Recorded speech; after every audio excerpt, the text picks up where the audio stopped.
Well, guys, what we're looking at here is a labor of love. Oh boy, there is a lot to do, a lot of cleanup, a lot of planning, and just me. So I was kind of starting getting some of the weeds out because it drives me nuts. I just hate that. But I have to keep telling myself that's not the most important part, Nikki D. You need to get the beds ready. I know. But I just can't stand seeing these little bits of green. Good news, the garlic's looking great. We've got the music and the Nootka Rose here.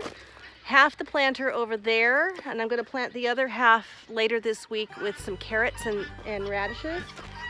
The other bit here, and then the Egyptian walking onions that we talked about are actually coming up. I have them netted because we know the guinea hens have a taste for garlic and onions. So I netted these to keep them out. Right now what I'm doing is starting to pick up the plastic and the coverings.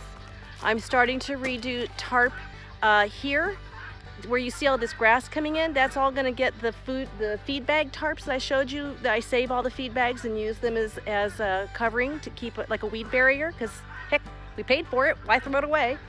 So I'm coming down with another swath of that feed bag down along here. Here's our raised bed we had last year that had the way too many peppers. This year is the year of way too many tomatoes, I'm just saying. And then remember the candy squash was over here on that cattle panel. So this was my big idea, that I was going to expand.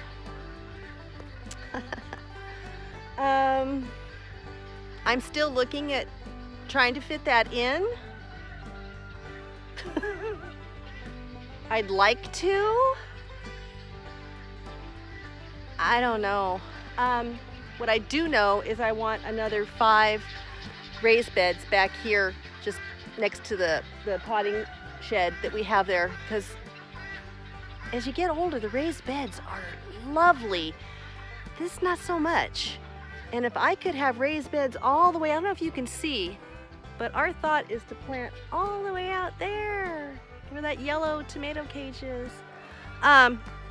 If I could make that all raised beds, like an amazing raised bed ranch, I would go for that.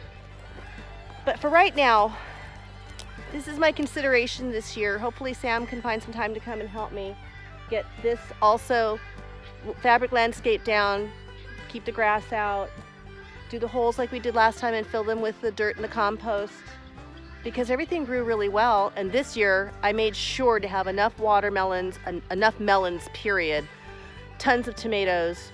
I think I might have 4 pepper plants and basil and things like that.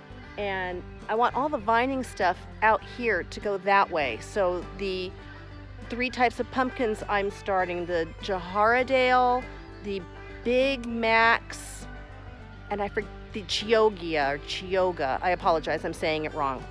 I wanted a couple of funky looking pumpkins if I can grow them. One's sort of whitish and one's kind of green, and they're really gnarly looking, and I think they're cool. And then the other one would be for making pie. However, candy squash is our spoiler, and if I'm going to make a pumpkin pie, it will probably be with the candy squash, and then I will use the pumpkins for jack-o'-lanterns if that works out for us, because it's easy to talk now.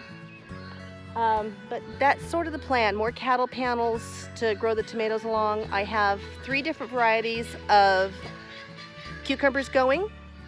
2 of the flats are coming up, 1 is not, but that's fine. So what we're doing cucumbers this year is where you see my lonely little arch over here, my little guy all alone. I want that whole row, all those raised beds, that whole row. I want the arch there because I want to walk out and be able to walk under the arch. I just thought that would be cool. So that's kind of tentatively what's going on. For sure the planter's over here, for sure planting in here. Goodness, I hope I can get to this, I'm not sure. And the seed starting and probably interspersing with already potted plants that we get at the store for the seeds that just did not work for me. I'm looking forward to the luxury of really having time to start seeds. I took a day and just took tweezers and started potting. I just didn't have the time. So there we have it. That's the beginnings of Five Dog Farm Spring Garden number 2, 2021, for reals this year. So we'll see how it goes. Fingers crossed, everybody. While I'm at it, even though this is a little off topic, I wanted to show you, I found some hoops on Amazon, bought them to give them a try, and am loving them. These are the smaller I think they're the 3-foot hoops, and I bought the clips to go with it, so this doesn't go anywhere. This has been out for a week now and hasn't moved, as opposed to constantly covering. And again, off topic, but my Brussels sprouts, we're ready for another dinner of Brussels sprouts. This was my forget about it method, where I just left them there in the winter with the snow covering them, and they survived despite my non-care. But I am very happy with these. I'll leave a link below for the hoops. I think I prefer the taller 4-foot, which will go on my garlic beds and probably the rest of the garden here. As you can see, it is definitely in winter mode, but that's going to change very soon. Well, I heard that St. Patrick's Day is a good day to plant peas, so I'll get to that. Right now, I've got my handy dandy little plastic system out here, and even though it's raining, I'm not too concerned about it. I'm being careful. There's my peas over there, and I've got some more in my pocket, so I'm going to start getting some of those planted, and then I'm going to, this year, write it down on my garden planner. Because last year I was like, oh, remember? I even took pictures, and then I thought, wait, what's that? Which planter is that? They look the same. So it was surprise garden.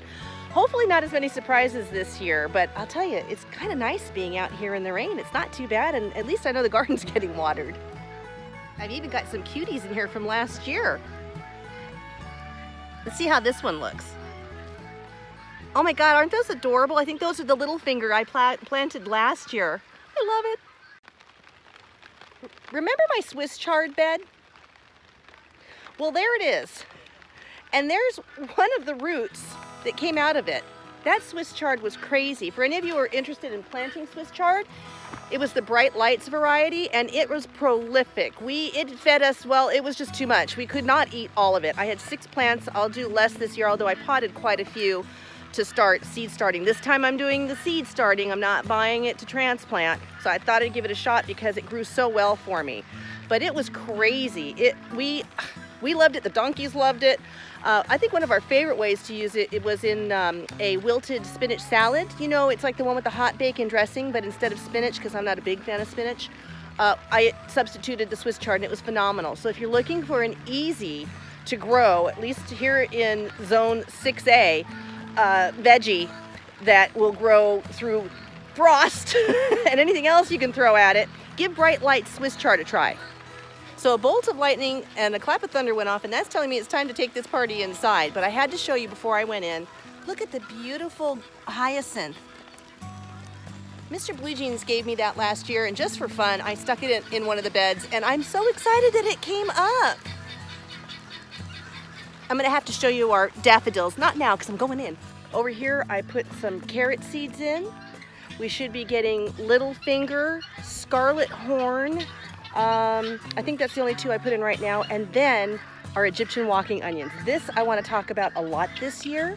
I'm curious to see how these grow, and so far, they're doing about as well as the garlic has been doing. Look at that.